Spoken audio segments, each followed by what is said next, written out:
Halo, selamat pagi. Ketemu lagi dalam sekolah minggu online hari ini. Hari ini kita akan masuk ke dalam pelajaran yang ke-10, Tuhanku melihat hati. Tetap semangat ya, walaupun masih secara online. Tetap jaga kesehatan agar kita bisa tetap sehat. Kita tetap melakukan aktivitas kita.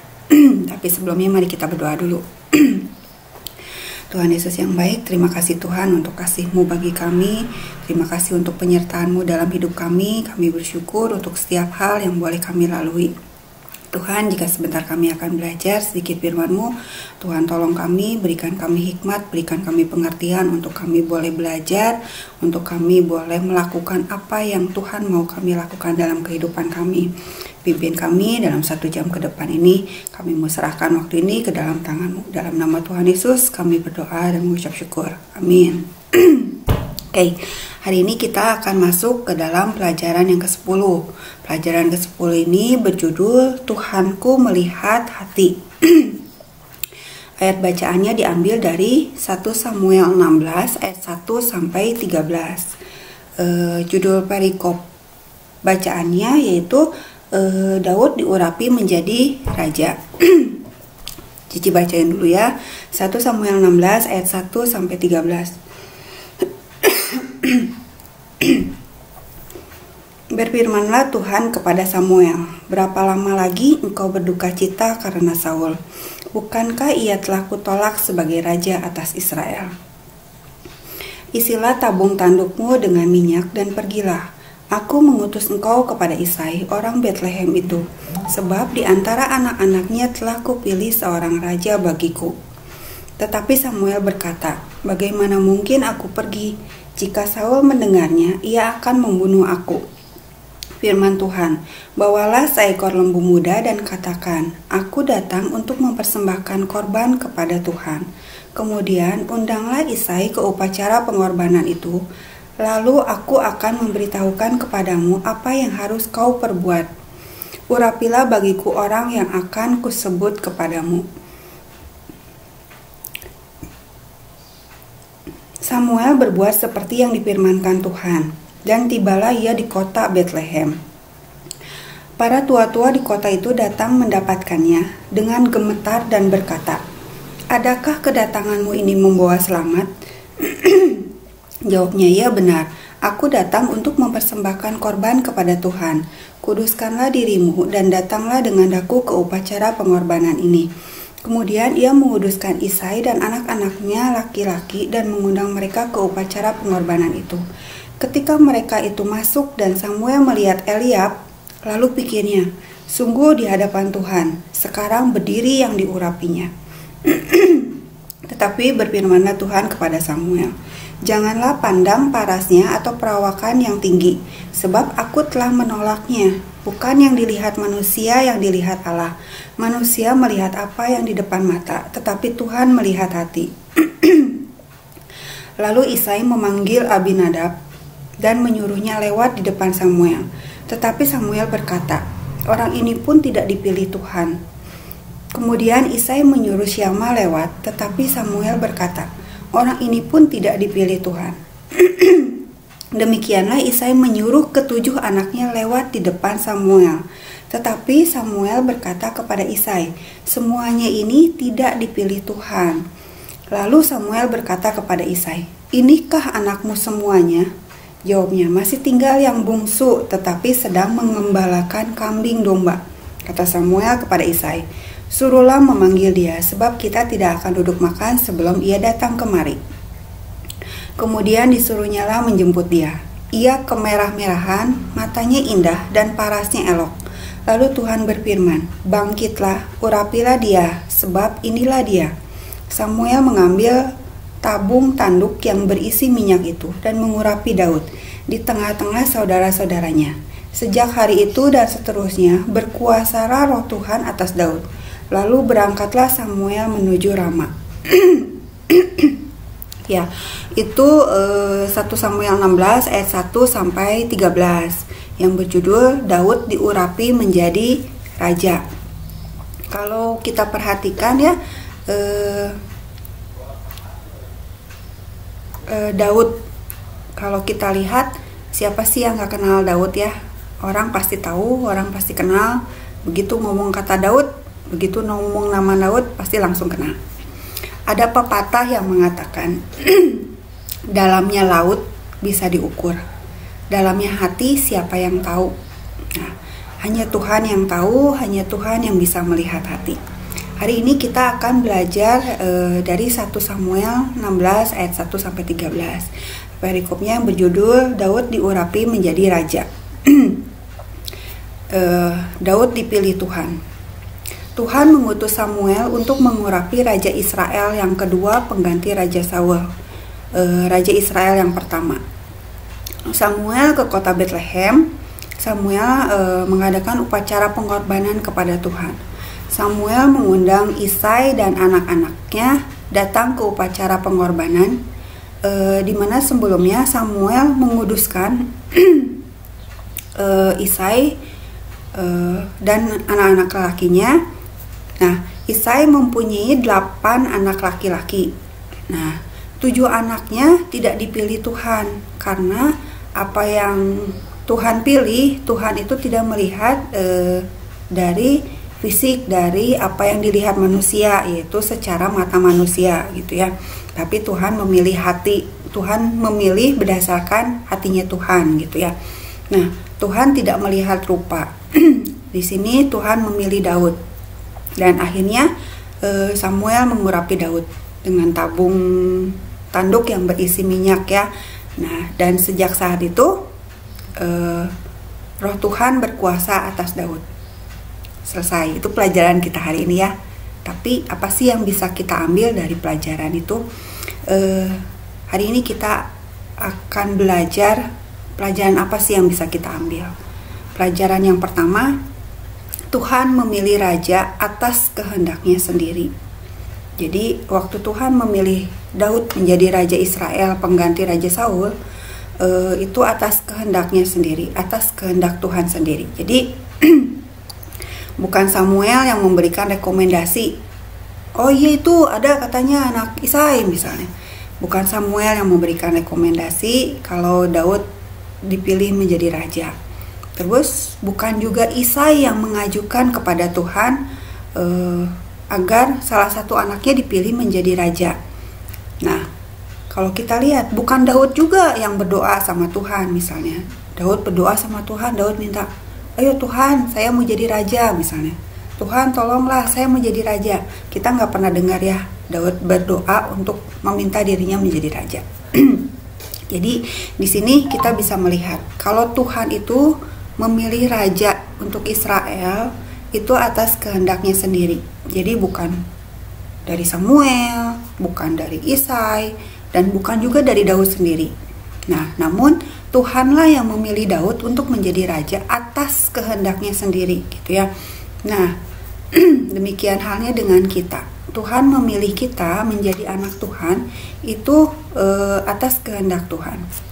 Bukan pendeta kita, bukan guru sekolah minggu kita, bukan orang tua kita, bukan orang lain atau teman kita, dan bahkan bukan diri kita sendiri gitu.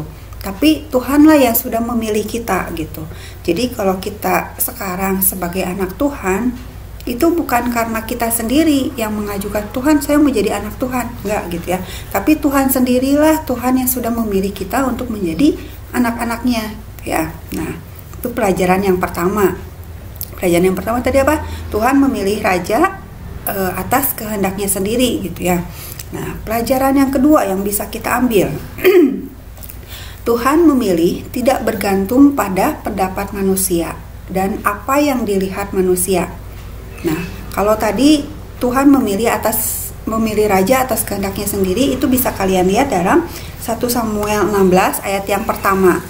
Nah, untuk pelajaran yang kedua ini, Tuhan memilih tidak bergantung pada pendapat manusia dan apa yang dilihat manusia.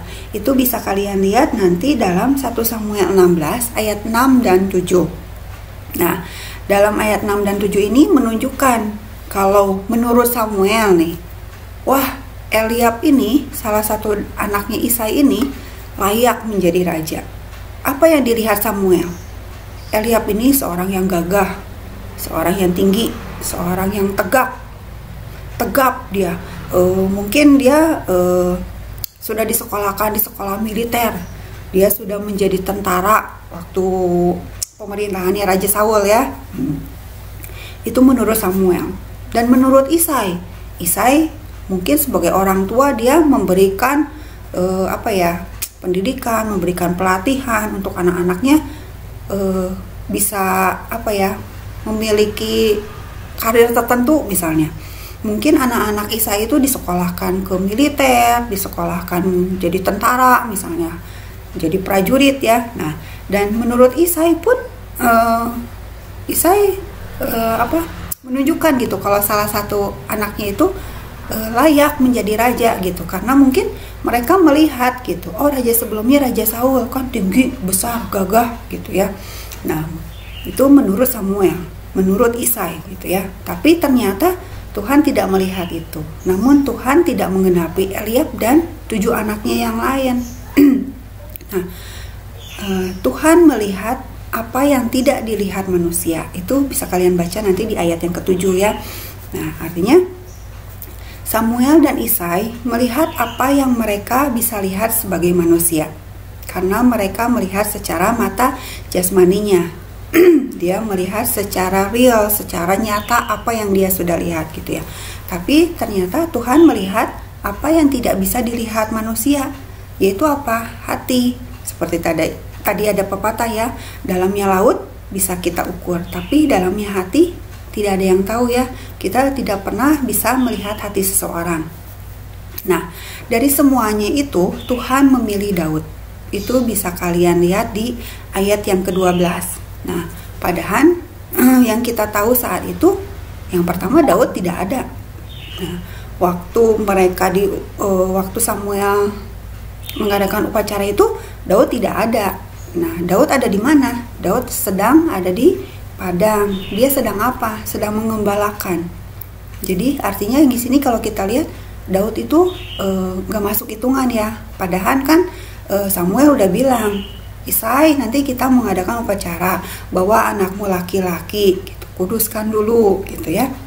Tapi ternyata Daud tidak dianggap, Daud tidak dibawa, Daud tidak masuk hitungan, Daud tidak layak. Kenapa Daud tidak layak? Karena mungkin Isai berpikir karena Daud masih sangat muda. Daud tidak dianggap ya, Daud diremehkan bahkan oleh saudara-saudaranya sendiri, orang tuanya sendiri gitu. Tapi di sini kita lihat, tapi Daud tidak merasa panas hati, Daud tidak iri sama kakak-kakaknya ya. Nah, di sini kita lihat Daud itu ternyata mempunyai hati yang tulus, hati yang bersih, sehingga Daud tidak merasa gimana gitu ya, kok saya nggak diajak gitu ya, kok saya tetap aja saya harus mengembalakan kambing domba gitu. Apalagi nanti kalau kalian baca di perikop selanjutnya gitu, kakak-kakaknya itu meremehkan dia, kakak-kakaknya itu menyepelekan dia. Itu dikemanain katanya kambing domba yang 2 atau 3 ekor. Nah, kalau kita lihat itu sepertinya kalau kita jadi Daud ya, mungkin kita bakalan kesel ya, kita bakalan ngerasa aduh kok saya disepelekan, kok saya terbuang gitu. Tapi ternyata Daud nggak seperti itu ya. Daud mempunyai hati yang tulus, sehingga Daud ya biasa aja, dia tidak merasa terbuang, dia tidak merasa tidak dianggap, tetapi Daud tetap melakukan segala sesuatunya dengan senang hati ya. Nah, buktinya apa Daud dengan senang hati melakukannya? Dia sambil mengembalakan, dia bisa bernyanyi, dia bisa main kecapi. Nah, itu kita bisa lihat gitu ya, kalau hati Daud ternyata hati yang bersih, hati yang tulus ya. Dia nggak iri hati terhadap kakak-kakaknya gitu ya. Nah, di sini kita lihat Tuhan memilih orang yang dia kehendaki dengan alasan yang hanya Tuhan yang mengetahui. Nah, salah satu alasannya kenapa Tuhan memilih Daud, karena salah satu alasannya Tuhan ingin menggenapi janjinya kepada Abraham, yaitu dari keturunan Abraham Tuhan akan memilih raja-raja. Nah, kalau kita lihat ya, saat ini dunia itu sedang kacau ya, karena dunia hanya melihat secara mata jasmani. Ada banyak orang yang menyepelekan atau merendahkan satu dengan yang lain. Ada juga yang ketika direndahkan, ketika dianggap remeh, atau ketika tidak dianggap penting, langsung merasa panas hati, langsung merasa marah. Kok gue udah lakuin ini, kok gue nggak dianggap ya? Tahu nggak itu siapa yang lakuin? Tahu nggak gue udah ngapain gitu ya? Seringkali kita seperti itu ya. Kita mungkin merendahkan orang lain tidak, tapi kita menyepelekan orang lain pun tidak. Tapi mungkin seringkali kita, apalagi dalam pelayanan misalnya, seringkali kita kalau kita tidak dianggap atau kita tidak disepelekan orang, atau mungkin tidak dihiraukan orang, mungkin kita seringkali panas hati ya, kita inginnya marah gitu ya.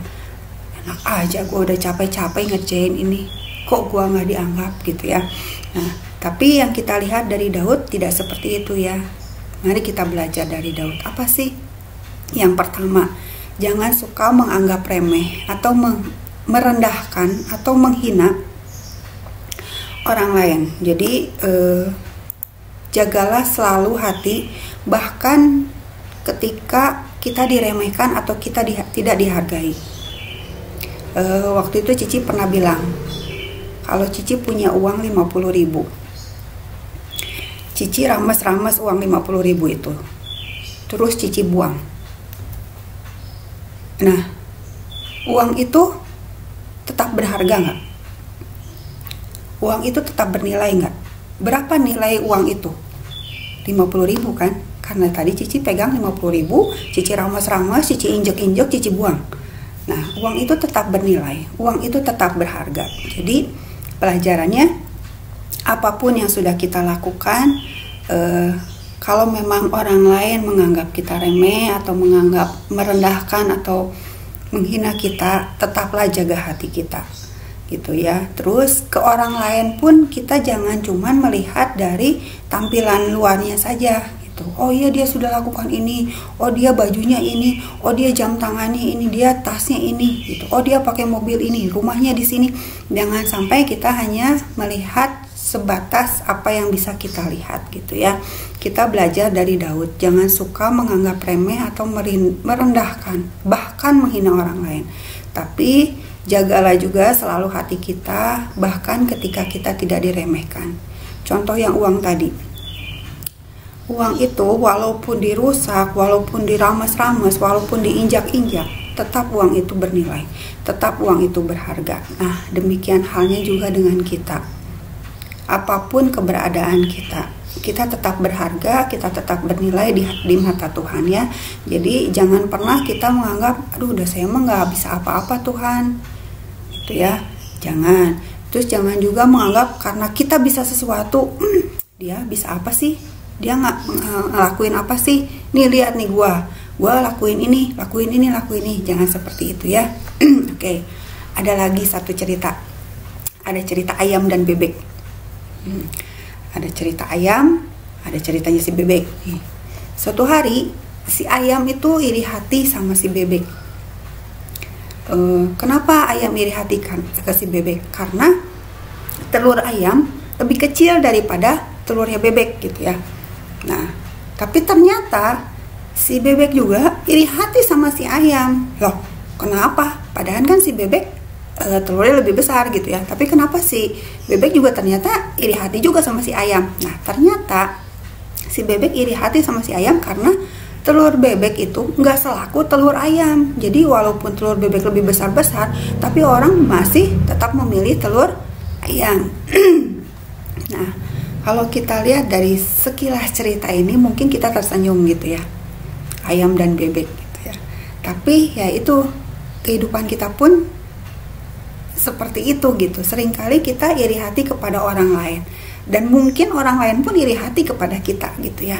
Jadi ayam dan bebek itu berbeda.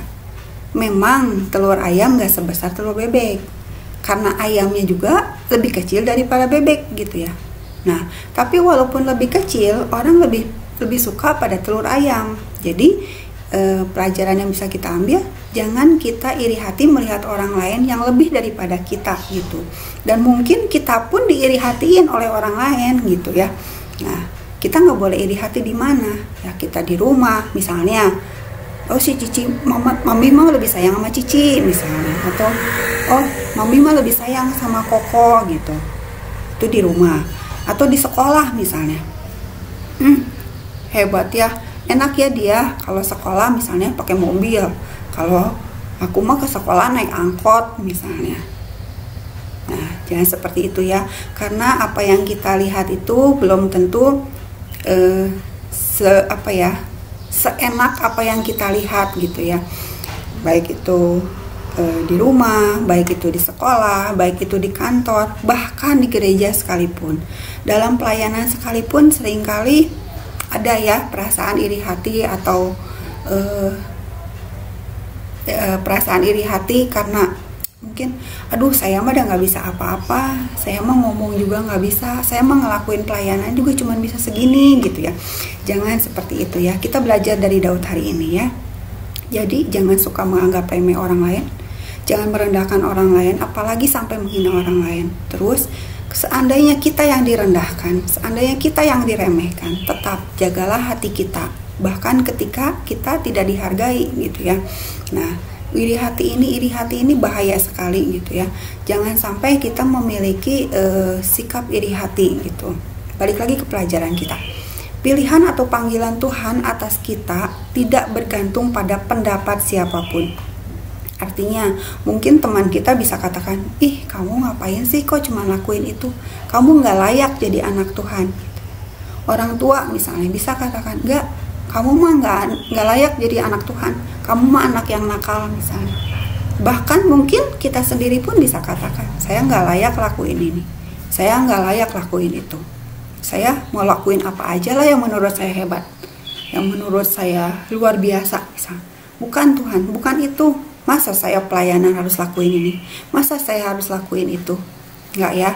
Jadi di sini kita mau belajar dari Daud. Tuhan memilih berdasarkan sesuatu yang hanya Tuhan lihat yang ada dalam diri kita, bukan secara fisik kita, bukan secara mata jasmani kita. Jadi hal ini berhubungan dengan Roh Kudus yang ada dalam diri kita yang akan membawa kita menjadi anak-anak Tuhan ya. Itu pelajaran yang kedua. Jadi pelajaran yang pertama tadi apa? Pelajaran yang pertama, Tuhan memilih atas kehendaknya sendiri. Pelajaran yang kedua, Tuhan memilih tidak bergantung pada pendapat manusia dan apa yang dilihat manusia gitu ya. Jadi kalau Tuhan sudah pilih kita, kita ikutin Tuhan. Gak peduli apapun yang manusia boleh katakan, kita tidak akan pernah bisa menyenangkan atau memuaskan manusia gitu ya. Nah, pelajaran yang ketiga ini, kalau Tuhan sudah memilih, Tuhan pasti memperlengkapi orang yang dipilihnya. Itu bisa kalian lihat dari 1 Samuel 16 ayat yang ke-11. Nah, berdasarkan pengalaman Daud ini kan seorang gembala. Nah, bukanlah satu kebetulan, tapi di sini kita melihat Tuhan mempersiapkan Daud bahkan untuk suatu tugas yang lebih besar. Kita melihat ya, Daud sebagai seorang gembala itu dia banyak sekali waktu luangnya ya. Dia mengembalakan, dia duduk di bawah pohon, dia memanfaatkan waktunya dengan apa? Dengan bernyanyi, dengan bermain kecapi. Bahkan yang kita tahu, Daud banyak sekali menulis puisi ya, menulis lagu-lagu pujian yang ada dalam Mazmur.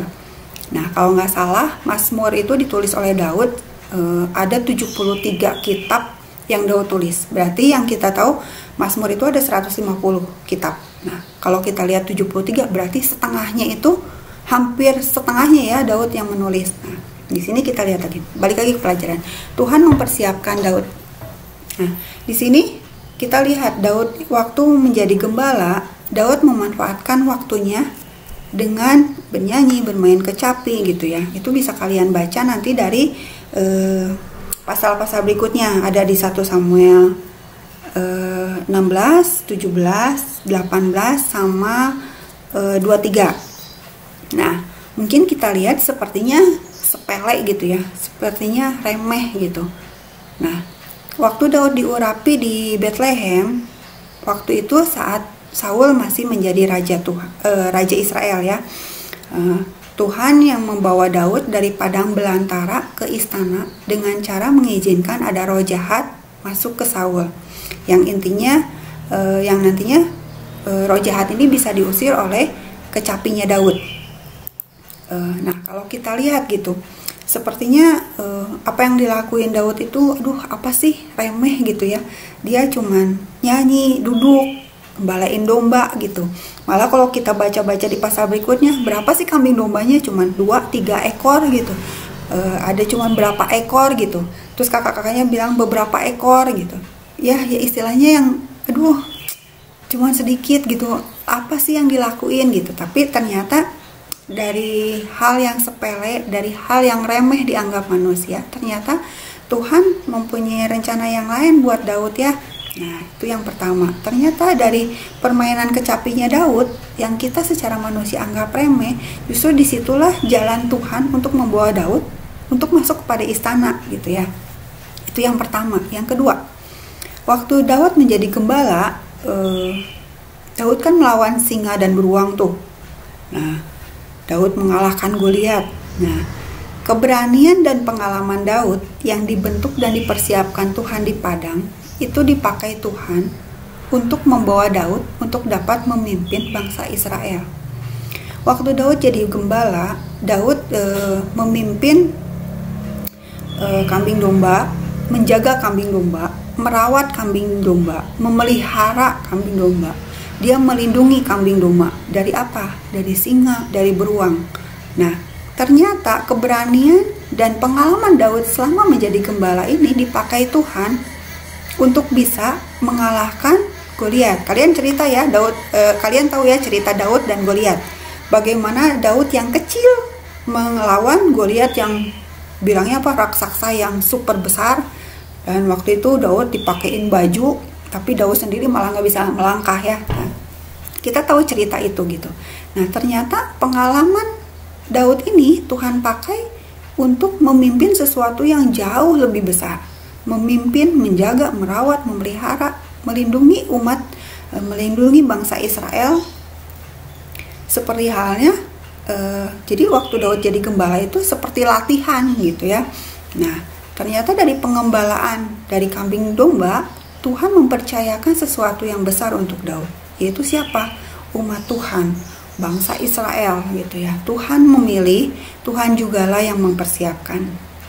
Jadi kelihatannya seperti sia-sia gitu ya. Tidak berarti, ngapain sih cuman ngurus kambing domba gitu. Sementara kalau dilihat kakak-kakaknya mungkin disekolahkan di militer, mungkin diajari ke politik, mungkin diajari tentang berperang, cara berperang gitu, cara mengalahkan musuh.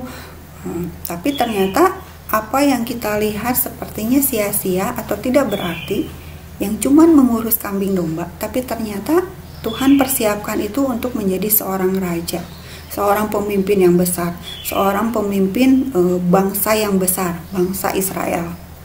Nah, Tuhan pasti memperlengkapi kita untuk menjalani panggilan kita. Bagaimana caranya? Termasuk pengalaman masa lalu kita. Apapun masa lalu kita, Tuhan pakai untuk kita menghidupi sebagai anak Tuhan. Nah, kembali lagi, dulu Cici pernah bilang, apapun masa lalu kita, kalau Tuhan mau pakai kita, itu bisa Tuhan pakai. Jadi jangan kita berpikir, aduh Tuhan, masa lalu saya mah udah jelek, masa lalu saya mah suram, keluarga saya mah seperti ini, pendidikan saya mah seperti ini, saya mah bukan orang yang pintar gitu ya, keluarga saya mah dari keluarga yang hancur misalnya. Nah, belajarlah dari pengalaman masa lalu kita. Tuhan pakai kita, Tuhan pasti akan memperlengkapi kita. Tuhan mau pakai kita walaupun dengan masa lalu kita yang buruk, walaupun dengan masa lalu kita yang tidak berarti, walaupun mungkin kita diremehkan gitu ya. Nah, apa sih yang kita lakukan saat ini? Sekolah, kuliah, kerja, pelayanan misalnya. Kita lakukan itu. Nah, pengalaman-pengalaman kita dipakai Tuhan untuk memperlengkapi kita, untuk melakukan apa yang Tuhan mau kita lakukan, sehingga kita boleh menjadi anak Tuhan yang sesuai dengan kehendak Tuhan. Nah, semuanya itu perlu proses. Kalau Tuhan sudah memilih kita, yakin Tuhan pasti memperlengkapi kita. Semuanya itu adalah proses, nggak mudah gitu ya. Tapi ya percayalah, apa yang kita alami saat ini, sebisa mungkin syukurlah. Kita harus bersyukur dengan apapun juga yang Tuhan sediakan hari ini gitu ya. Tuhan izinkan hari ini, mungkin ya saat ini kita nggak tahu gitu apa yang mau Tuhan persiapkan untuk kita gitu ya. Jadi ya jadikanlah hal buruk yang kita alami itu sebagai satu pengalaman untuk kita boleh masuk ke dalam hal-hal yang sedang Tuhan persiapkan gitu. Yakinlah kalau Tuhan itu pasti memberi yang terbaik. Walaupun waktu kita menjalani saat ini kita nggak ngerti, kita nggak tahu apa sih kenapa sih saya harus alami proses ini, kenapa sih saya harus diam di tempat seperti ini misalnya, kenapa sih Tuhan harus tempatin saya di sini gitu ya. Ya jadi syukurilah, lakukanlah apa yang menjadi kehendak Tuhan. Kita tahu bagaimana itu kehendak Tuhan melalui firman-Nya. Baca terus firman-Nya. Semuanya itu proses, nggak mudah, sangat sulit bahkan ya. Tapi yakinlah kalau Tuhan yang sudah memilih, yakin kalau Tuhan pasti menyediakan, pasti mempersiapkan apapun itu gitu ya. Jadi kita harus tetap yakin, kita harus tetap percaya kalau Tuhan pasti memberi yang terbaik. Walaupun misalnya sampai detik ini kita tidak melihat apa sih itu baiknya gitu, tapi yakinlah semua itu perlu proses gitu ya. Itu pelajaran yang ketiga gitu ya. Jadi kalau Tuhan sudah memilih, Tuhan pasti memperlengkapi. Nah, satu lagi pelajaran yang keempat, kehendak Tuhan itu harus ditaati umatnya. Itu bisa kalian baca nanti di 1 Samuel 16 ayat yang ke-13 ya. Kehendak Tuhan harus ditaati umatnya. Jadi Samuel mematuhi perintah Tuhan untuk mengurapi Daud. Walaupun menurut Samuel, aduh Daud ini kok masih kecil, masih kemerah-merahan, masih lucu gitu, nggak cocok jadi raja gitu ya. Itu secara mata manusia. Nah tapi kita lihat kehendak Tuhan itu harus ditaati umatnya ya. Samuel mematuhi perintah Tuhan untuk mengurapi Daud. Nah Isai tadi kan berprinsip, aduh anaknya salah satunya bakal dipilih menjadi raja, tapi bukan Daud ya.